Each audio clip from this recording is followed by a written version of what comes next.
All right, hello, and thank you for attending this webinar. I'm Bailey McDade. I'm going to be discussing wildfire preparedness and response for public water systems. I'm currently with ADEQ as an environmental science specialist. I work in the drinking water monitoring and protection unit as a compliance assistance coordinator. But before my time in environmental science, I worked for the U.S. Forest Service for 4 years as a wildland firefighter. So this is a topic that is near and dear to my heart, and hopefully I'll be able to give some insight into some different aspects of preparing for and responding to hazards, including wildfires. So in my presentation, I'm going to be going through using the context of the 4 phases of emergency management. This is something that FEMA uses, as well as several other emergency management agencies. But I'll be discussing wildfires and other hazards in terms of how you can prepare for them, respond to them, recover after them, and mitigate. So I've also heard mitigation be called prevention. There's some things that you can mitigate the risks for or prevent, and then for everything else, you just prepare for it. So this will be the structure of how I discuss different aspects. So before I really get into it, I want to go through a couple of terms that are used pretty widely in wildfire response and other emergency management agencies, just to make things make a little bit more sense in context. So wildfires are referred to as incidents. This is so that it can also be used for things like hurricanes, tornadoes, floods. Any sort of hazard could be considered an incident. And they're typed based on their complexity, so not necessarily their size, but how many resources and how many different types of resources might be needed on the incident. So type 5 is going to be your least complex. These are typically fires or incidents that are started and controlled within one shift or one day, and only need a handful of personnel assigned to them. Type 4 is going to be possibly into 2 days, but usually not more than about 20 personnel, still fairly straightforward. Once you get into type 3, 2, and 1, you're getting more complex. These incidents are going to stretch out several days. There likely will be a public information officer assigned to the incident, and anything that's going to potentially directly impact water systems or any other values at risk are likely going to be in these type 3, 2, and 1 complexity. So a couple other terms, incident commander or IC, that is the person managing everyone on the incident. So you're not likely to have direct contact with the incident commander on one of these larger incidents. But that is, the way that the operational organization works is the incident commander will oversee different divisions, and public information will be passed down linearly. So the public information officer, or PIO, is probably going to be your direct point of contact as a water system for getting information about the incident. This is typically going to be posted online, who you can contact as the public information officer.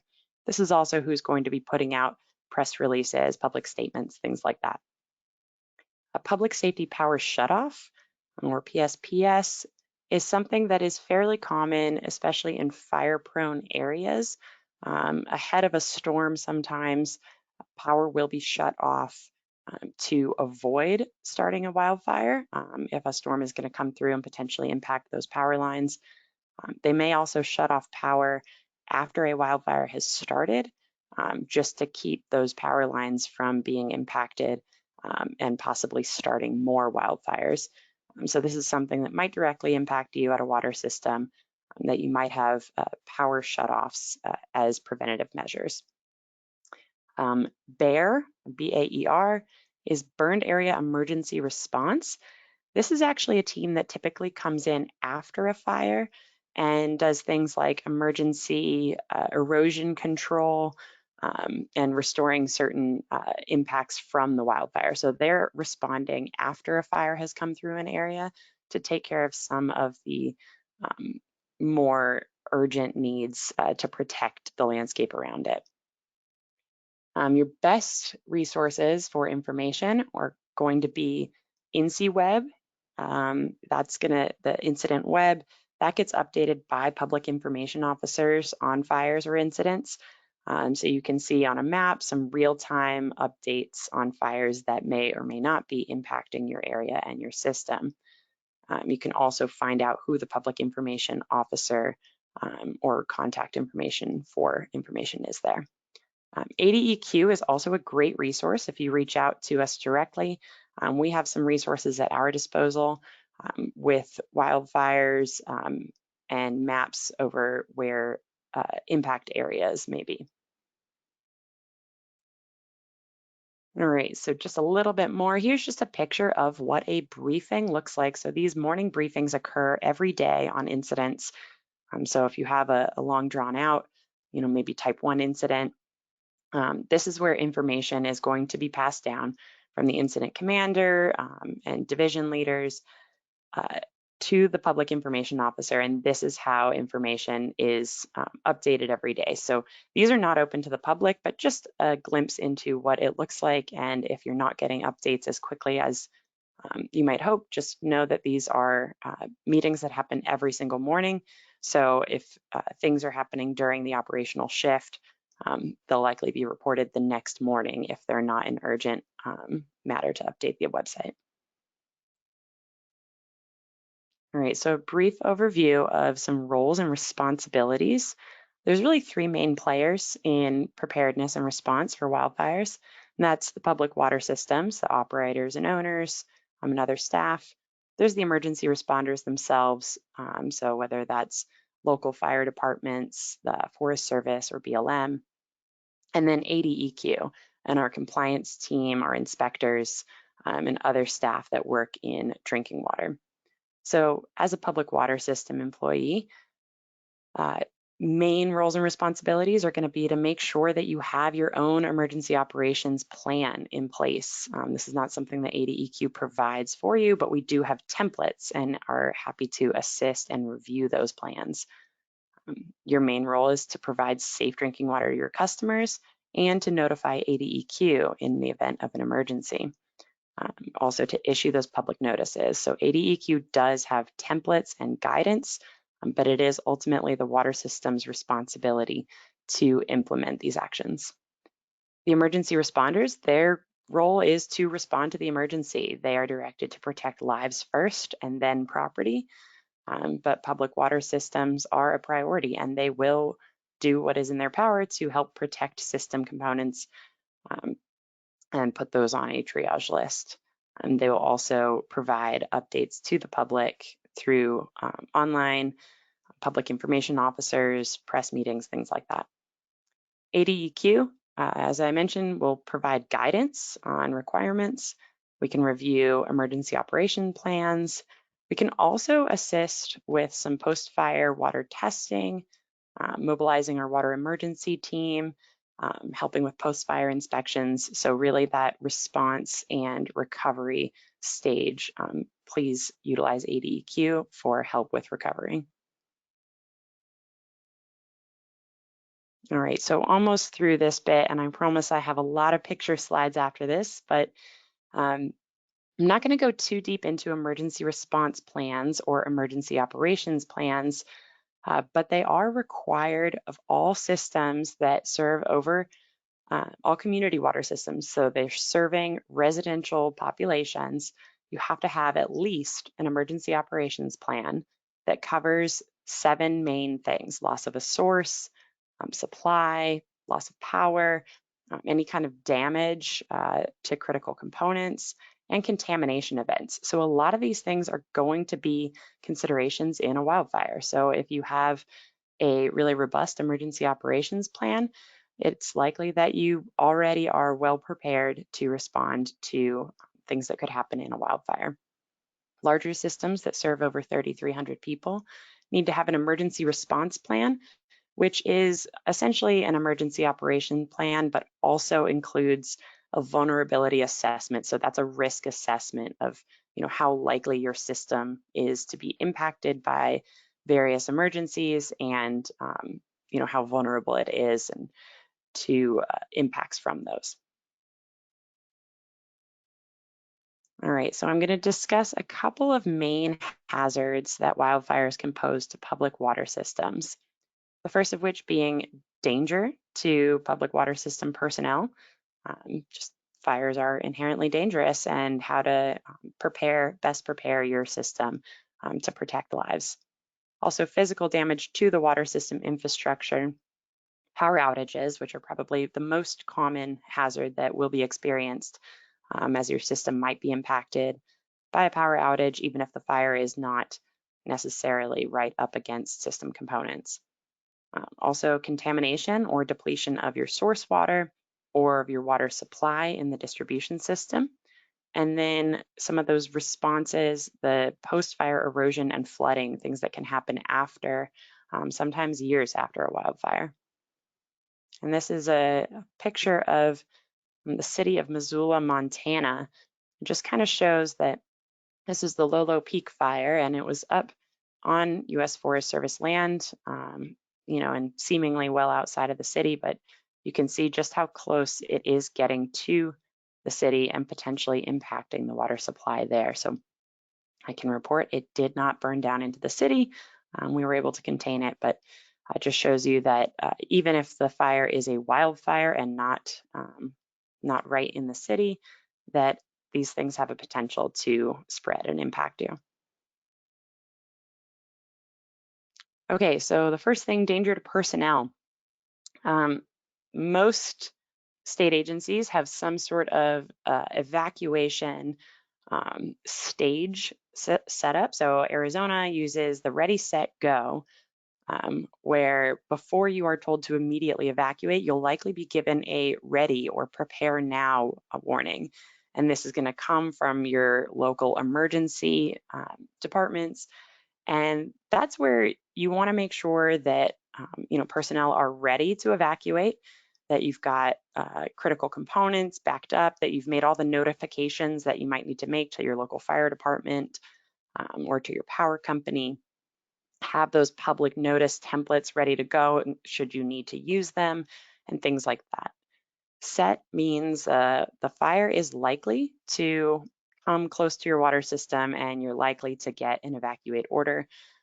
This is sort of like a have your bag in the car ready to go. Make sure that you've got everything in place and that you've notified at this point at least ADEQ and your local emergency department. And let us know what's going to happen should your personnel need to evacuate the water system.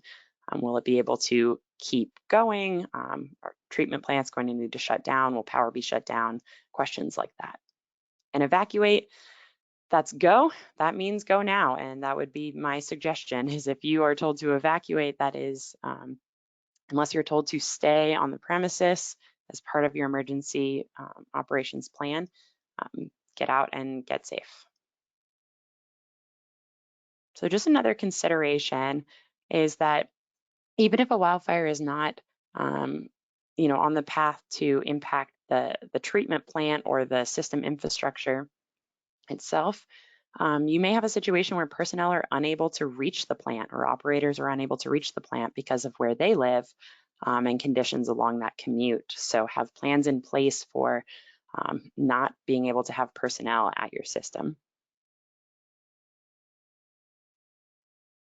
All right, so in the 4 phases, preparedness, response, recovery, and mitigation, make sure that you are registering for all emergency alerts. You're checking that NCWeb website for new fires, checking the news, and making sure that you understand if your system is under an evacuation order, whether that be ready, set, or go.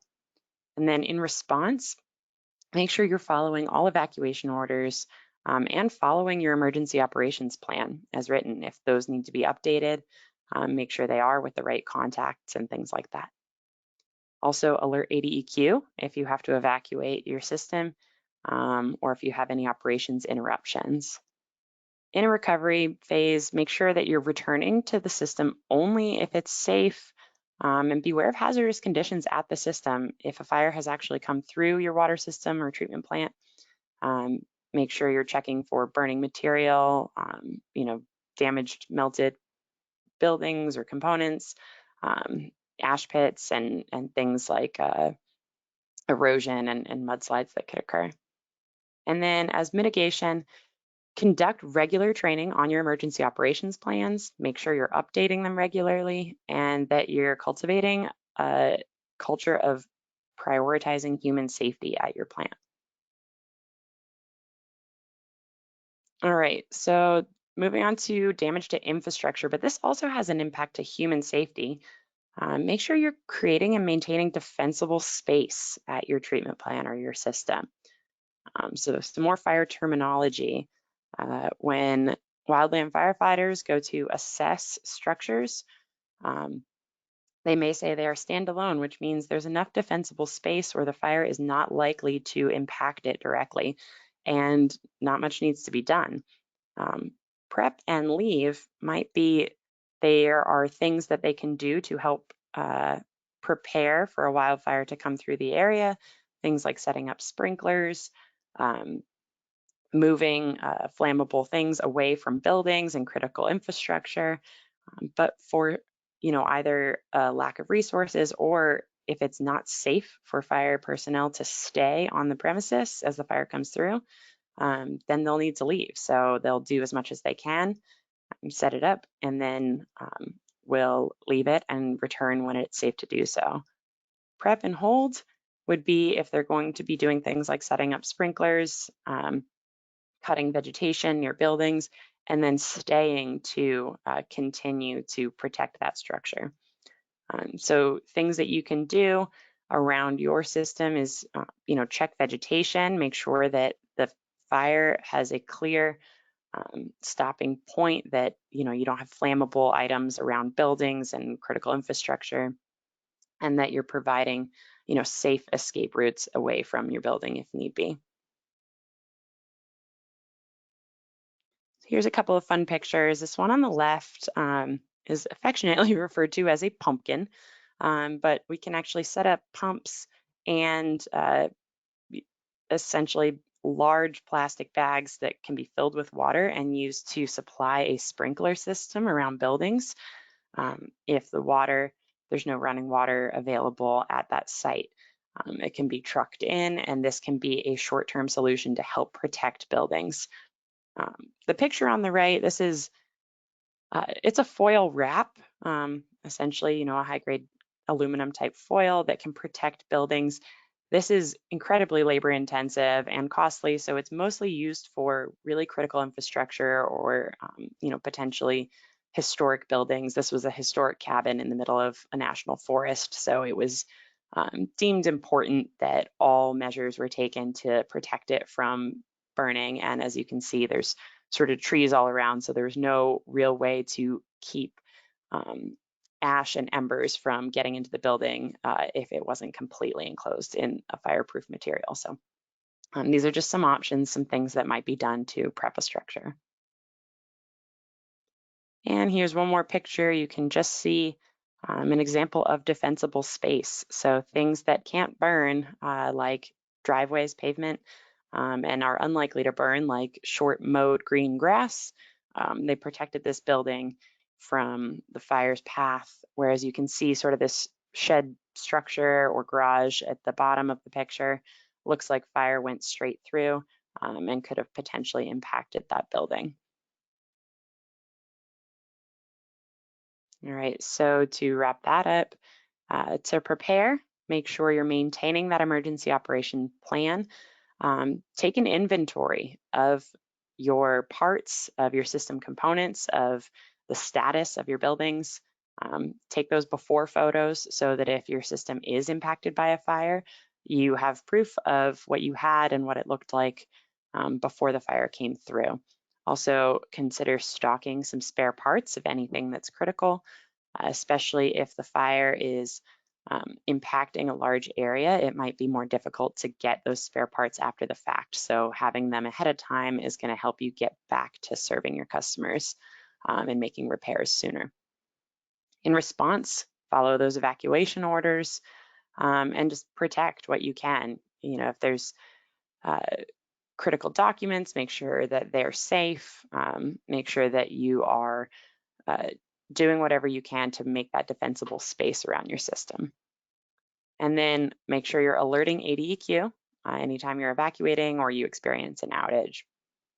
And then as you come back to the system, if it was directly impacted, make sure you're assessing, reporting, and repairing any damages, and testing that water quality. Definitely if a fire came through your system and was physically close to any of your infrastructure or your components, you're going to want to make sure that you're testing the water quality to rule out contamination. And then for mitigation, as I mentioned, defensible space is going to make a really big difference. And consider the use of more fire-tolerant materials, metal buildings and roofs instead of wood and things like that. All right, so power outages, this is a pretty big one. Power lines can be a really big hazard when it comes to wildfires, not only for firefighter safety and public safety, but also, fire can damage power lines, and power lines can damage infrastructure and areas by causing more fire. So I'm going to go through a few pictures and examples of where power lines would be a hazard.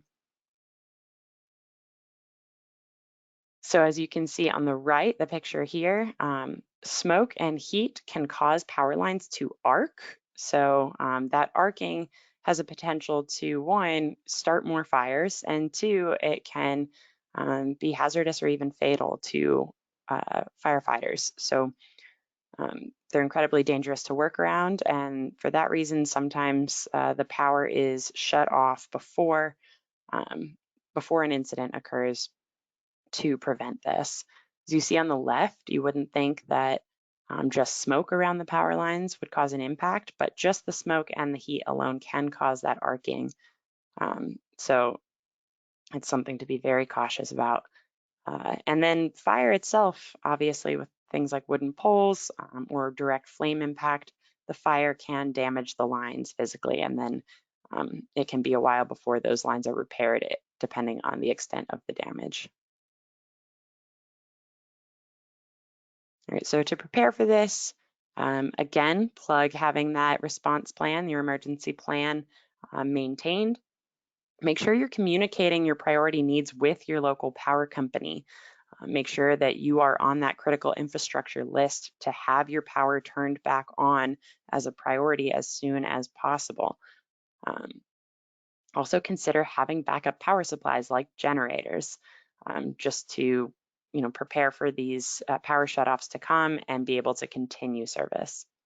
In response, make sure you are issuing public notices as required and alerting ADEQ of any outage that lasts 4 or more hours, or anything where you might be losing pressure or the inability to treat your water properly. In recovery, if you have had an outage, you're going to need to test your water at a minimum for total coliform and E. coli, and provide status updates to members of the public. So if you need to issue a precautionary boil water advisory, make sure you're issuing that and lifting it when appropriate, and that you are providing those test results to ADEQ. And as a mitigation, if you have any on-site power lines, maintain the area around them. Make sure you're cutting vegetation back, especially if those lines are wooden or could potentially arc and ignite vegetation or buildings around them. And then have that backup power supply if you're able to. All right, so depletion of water source. Typically, firefighting is not going to fully deplete a water source, but I have seen, helicopters dip out of smaller ponds and tanks, streams, things like that, in order to help battle larger wildfires. So there is a potential to impact your water source depending on where you're getting, if you're getting surface water or something like that. But really, these are probably going to be pulling in smaller quantities.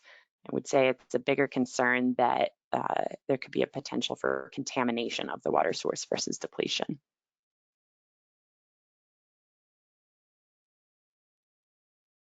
All right, so contamination of the water source could be from things like fire retardants, but also ash, combusted materials, vegetation, things like that, getting into your water source through pure gravity, rolling down the hill, through various activities and erosion. And that could have the impact of changing the water quality in your source, which could impact your treatment process.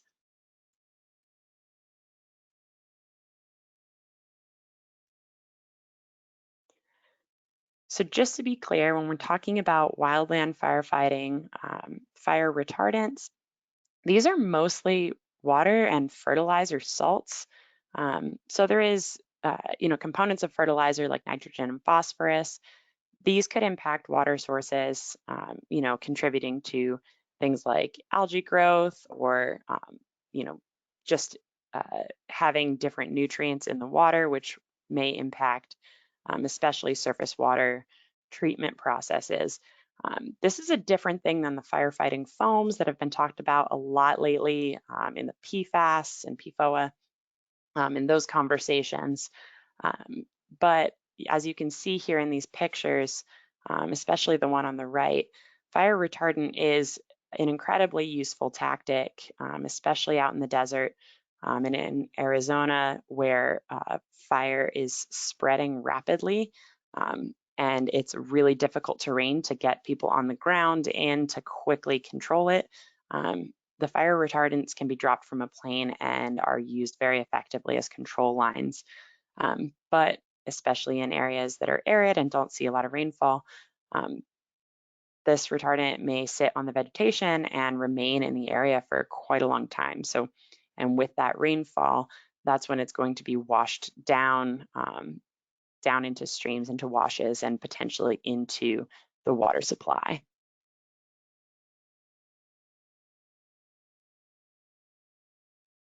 All right, so as I mentioned, ash and combusted material also is likely to be washed into water supply sources for surface water. So this is a picture just showing kind of a close-up of uh, how water will move down this mountainside and where it would have previously been slowed down by live vegetation. Now all that vegetation is burnt and there is a buildup of ash. So all of that will wash down with the next rainfall.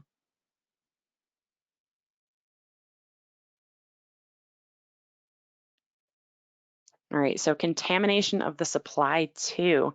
The big thing here is plastic piping, also plastic components of things like water meters. So any components of your water system that has PVC or plastics um, could be impacted by the heat release, even if it's not directly burnt or melted. Just simply the heating of these materials can release volatile organic compounds from them, and that can leach from the pipes into the water supply and stay in the water supply for quite a long time if it's not properly filtered out. So even if they're not burning, if fire came anywhere near to plastic components of the system and they were heated up, it's a good idea to test for VOCs to make sure that that water is safe for consumption. So here's a little visual about some potential for contamination and what might cause it. So as I just mentioned, plastics and heat can cause, can leach out VOCs into things like service lines. Um, if you have charred organic matter or fire retardants or both with precipitation and runoff, you're looking at increased source nitrogen and phosphorus, which can result in nitrates being found in the water. It can result in potentially harmful algal blooms forming with that increased nutrient load in the water and things like that. A loss of power or pressure and a high turbidity found in the water could introduce a potential for bacterial contamination. So, and that's why there's a requirement anytime there is a loss of power or pressure to be testing for bacteria. Having an increased turbidity can, also decrease the effectiveness of disinfectants or increase total organic carbons from ash getting into the water source. You could be looking potentially at disinfection byproduct formation in the distribution system if you're using more disinfectant than you typically would for your treatment. Then you could potentially have those disinfection byproducts forming. Also, just increased pressure on your filters for surface water treatment in particular, and small particles in ash and a higher organic matter from the runoff than your system would typically experience. If there is an ineffective filtration of contaminants, then you could be looking at a concern for Cryptosporidium, Giardia, E. coli, things like that. So it's really important to test that your filtration is still effective, even after the source conditions have changed. So some different public notices. Boil water advisories, those are for E. coli pretty specifically. But there's some other notices that you might consider in response to a wildfire. If you are concerned of things like nitrates or nitrites, you don't want to tell the public to be boiling that water. You want to be telling them not to drink the water because boiling would not be effectively removing that contaminant. And if you have a contamination through your pipes into your distribution system of VOCs, then you also want to let the public know not to boil that water, not to drink it and not to use it. Things like showering and heating it up, or even cooking and boiling, these volatile compounds, boiling is going to, exacerbate the issue. So you want to make sure that you're issuing the right type of public notice, and always seek guidance from ADEQ on what type of notice is most appropriate. We also have several templates available, and it's a good idea to have them ready to go before you have an emergency, just so that you can be ready to issue them at a moment's notice and protect public health. All right, so make sure that you've got that emergency operations plan is up to date. Also consider having extra treatment materials in stock, just like having infrastructure or system components in stock as extra. You may need additional disinfectants or additional testing equipment, things like that. And it's better to have them in stock before a wildfire has come through, and you could potentially be delayed in returning service. In response, follow your plans and issue those public notices. Especially do not use public notices versus boil water advisories, and make sure you know which one is most appropriate and get those out as quickly as possible. In response, if there's any contamination, alert ADEQ as soon as possible. If you're concerned about contamination but haven't confirmed it, you can reach out to ADEQ for assistance with testing. And, in recovery, make sure you're testing that water quality, especially for things like VOCs, if you have plastic components to your system, bacteria, if you had any loss of power or of pressure, or if your surface water treatment is not effective. Make sure you're isolating as best as you can, testing that water, flushing your system, retesting, stay on it. This could be a long process depending on what your source or system is contaminated with. And then for mitigation, consider using different types of pipe material that could be more fire resistant, especially if you are in a fire prone area, and maintaining that defensible space, including around buried lines. So we're looking at defensible space around system components, not just around buildings and infrastructure. Here's some pictures of what it looks like pretty soon after a wildfire. And as you can see here on the left, this is going down into Roosevelt Lake. And you can sort of see a direct path of where that water is going to go when it does rain. And it's going to dump right into the lake, and there's not a lot of vegetation there to slow it down anymore. So post-fire erosion and flooding is a big concern. You can see on the right here, we're setting up some piezometers, some things to measure and monitor on the long term, just to see how that erosion and flooding impacts could be changing through the years. So this post-fire erosion and flooding could be a several years long consideration, depending on how your system is situated and its vulnerability to things like flooding and erosion. Here's just a picture. You can sort of see a tank up in the distance in the hills, and just the way that the topography is set up. And desert plants do take a long time to regrow after a fire because it's not a fire adapted ecosystem. So this has a potential to impact this area for quite a long time. So I would suggest including, flooding as possibly a separate emergency in your emergency operations plan. This is, likely well after a wildfire has come through, but before vegetation has regrown to, prevent flooding and erosion and the dangers that come with that. Make sure you're following your plans, and this is going to be really site specific. But you might want to consider having things like sandbags or, considering where you're putting critical infrastructure and lifting it up out of flood risk areas and things like that. Always alert ADEQ of any outages that you experience, and assess and report damages. Test that water quality as needed, especially if there is any concern of contamination. And as a mitigation factor, assess your own flood risk. This is going to be really specific to your elevation, to the amount of precipitation you typically get, the vegetation that's around your system, and being strategic with your placement to protect it as best as possible for ongoing impacts after a wildfire. All right, thank you so much for coming today. My name is Bailey McDade again. Here's my email address. I am always open to comments, questions, input, and experiences. I work closely at ADEQ to help develop our response and our ability to help public water systems prepare for and respond to wildfires and other incidents. So I'm always happy to have a conversation, reach out, especially if your system is potentially in a fire-prone area and you've got questions about it. So